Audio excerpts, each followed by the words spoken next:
어제 국회 법제사법위원회 국감장은 국정원 댓글 사건의 지휘 책임자인 조영곤 서울중앙지검장 또 실무팀장이었던 윤석열 여주지청장의 진실게임의 장이었다고 해도 과언이 아닙니다. 두 사람의 진술이 상당히 엇갈렸죠.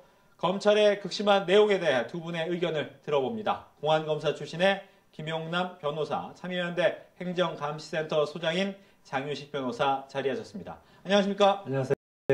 저는 검찰 출신으로 상당히 참담한 심정으로 어제 국감을 봤고요. 어떻게 얼마 전까지 지금도 윤석열 지청장이 현직 검사입니다만 같은 청에서 근무했던 검사장과 부장급 팀장이 저렇게 진실은 하나인데 다른 얘기를 할 수가 있는지 참 참담한 심정으로 지켜봤습니다.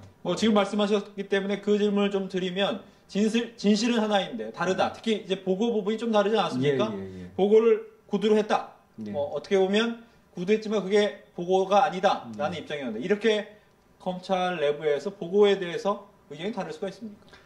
일단 윤석열 지청장이 얘기하는 보고, 특히 구두 보고. 근데 이게 사안의 성격상 이 사건의 중대성이나 민감성에 비추어서 구두로 보고할 사안은 전혀 아니거든요. 그래서 윤석열 지청장이 어떠한 행위를 갖고 보고를 자기는 했다라고 증언을 했는지 모르겠습니다만 네.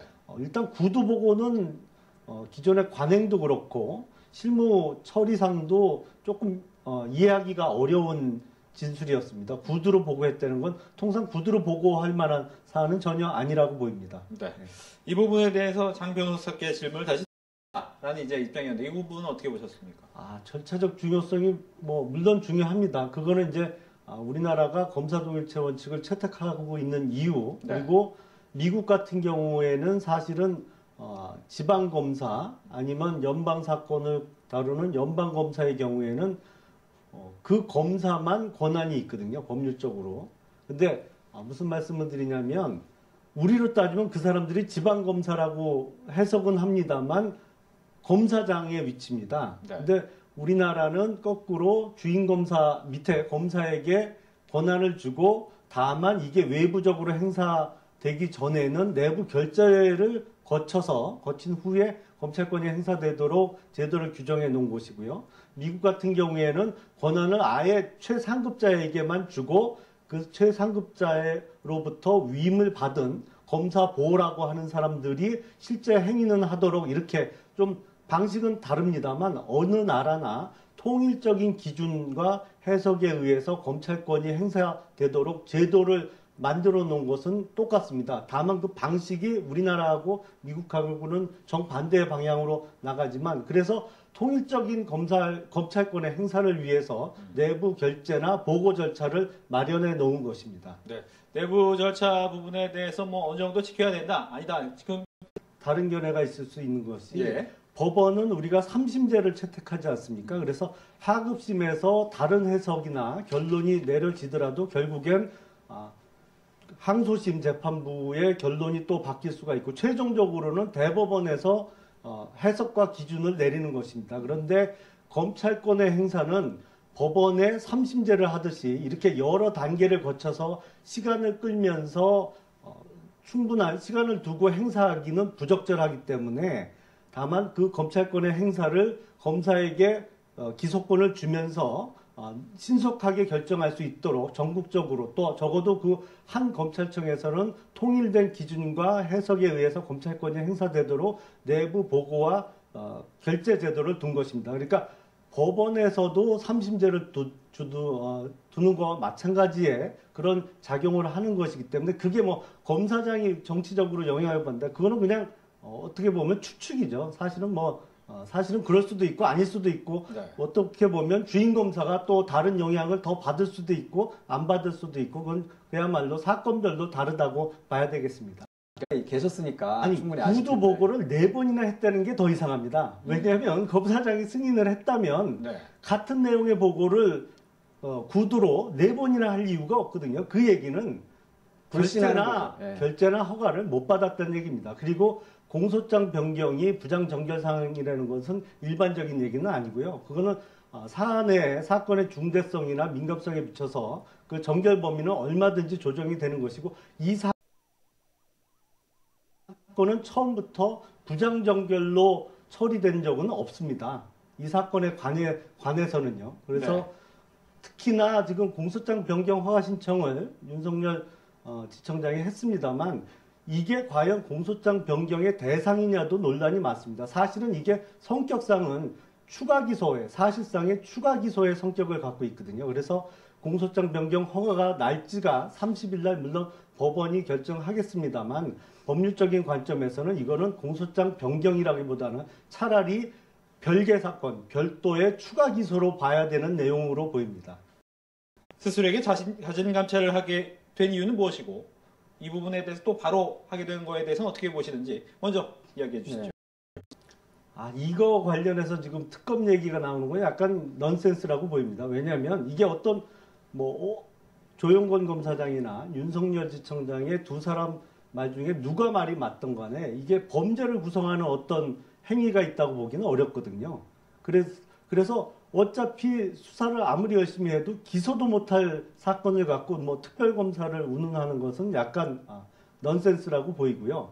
국정조사도 이런 사안을 갖고 국정조사를 운운하는 것은 다만 어렵고 좀 생각하기가 어려운 것으로 보입니다. 다만 조영권 검사장이 스스로 감찰을 받겠다고 한 것은 어제 국정감사장에서 정말로 당혹스럽기도 하고 참담한 심정을 느낀 것 같습니다. 그래서 분명히 두 사람 간의 오고 간 대화에 있어서 진실은 하나일 것인데 두 사람이 상반된 얘기를 하니까 두 사람의 어차피 어느 말이 진실인지를 제3자가 가려달라라는 좀 억울한 심정에서 스스로 감찰을 받겠다 이렇게 나온 것으로 보입니다. 정확히 말씀드리면 부분을 또 이야기했기 때문에 이 부분이 정치권에서는 그렇다면 이 외압이 무엇이냐 그것을 알아보자라는 의미에서 그런 얘기가 나오지 않겠습니까?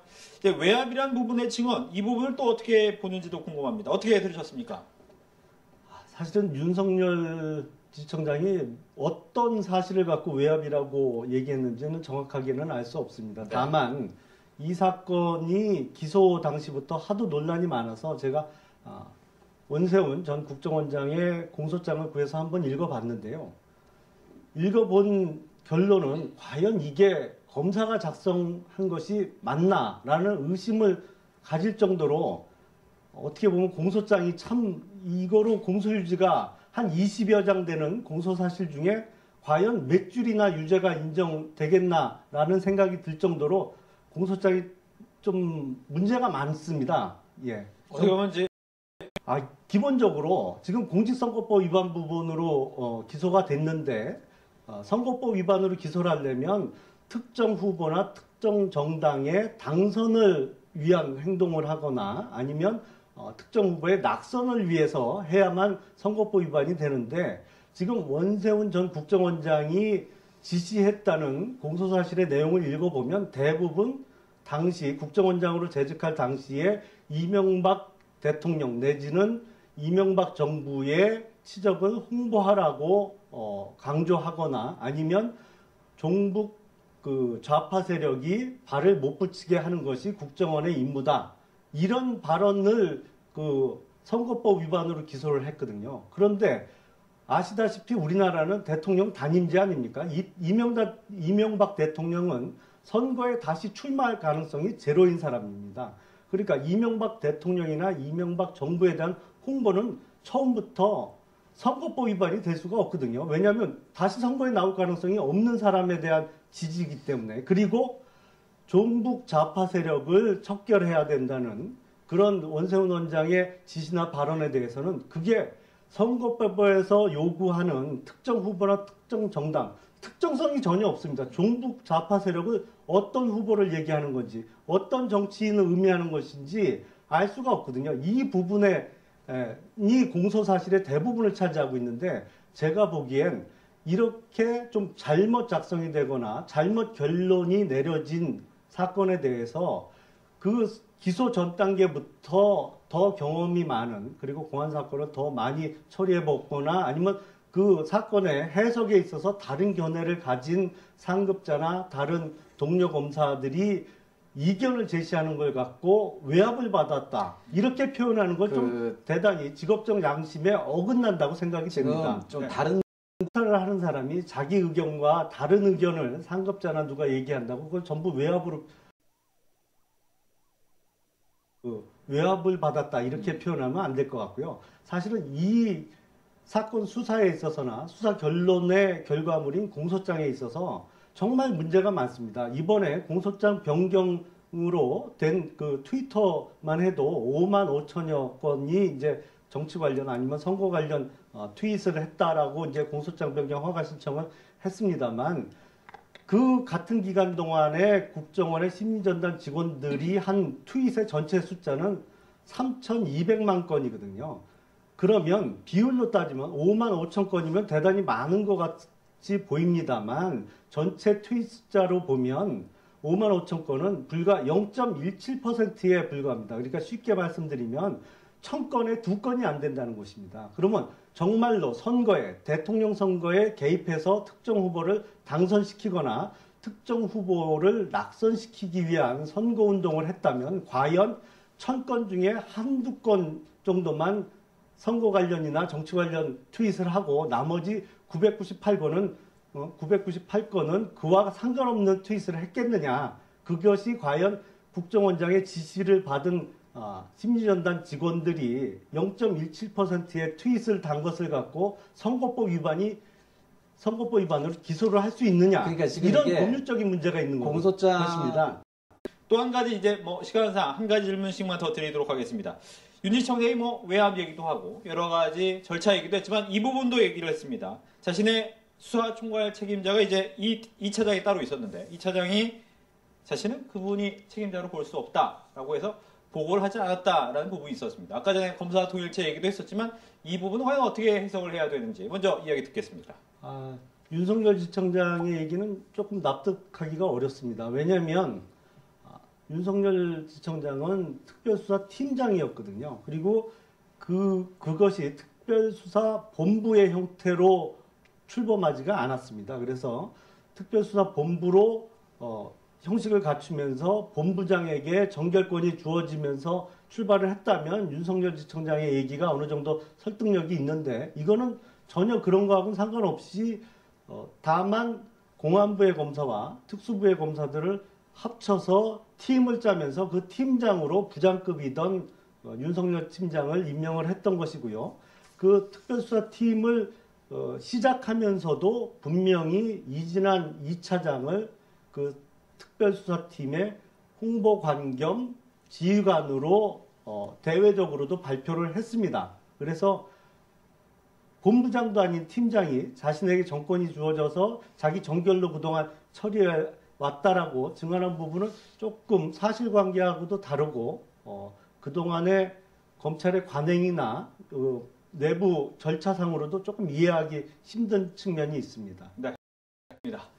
이렇게 해서 지금까지 김용남 변호사, 장유식 변호사와 함께 이야기를 나눠봤습니다. 오늘 말씀 고맙습니다. 네, 감사합니다.